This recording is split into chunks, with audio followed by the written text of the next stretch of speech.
thương lắm con sống với hàng dừa mộng say. Câu hứa năm xưa trong một chiều trời mưa. Em nói em thương anh nhiều, thương em anh tin rất nhiều. Nhưng để không như giấc mơ đẹp, em rời xa chốn đây. Một hai em muốn bước lên đô thành, vì em đã nghe câu chuyện vài người trong xóm nói em sao xinh đẹp. Sao ở quê làm gì làm em cứ thêm những mơ mộng. Em muốn cách xa nơi đây, bỏ lại anh với tiếng yêu thương nồng say.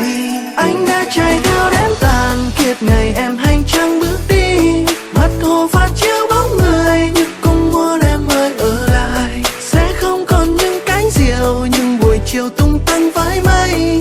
Gió kêu gào em ơi xin hãy quay về. Ai cũng phải có khát vọng trong cuộc sống này phải không em? Để lại tất cả nỗi buồn ở đằng sau em lạnh lùng quên. Quên đi những ký ức đẹp, quên cả luôn nơi em lớn lên. Nơi đây không thuộc về em nữa, phải không em?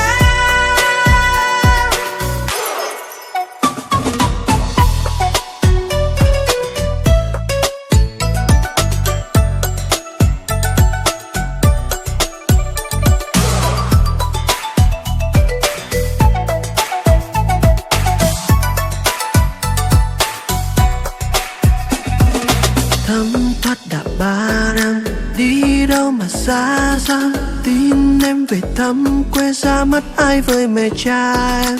Trong ngóng chờ đợi nhung nhớ một thời, rồi trên tay anh tấm thiệp cưới. Ngày xưa em muốn bước lên đô thành, vì em đã nghe câu chuyện vài người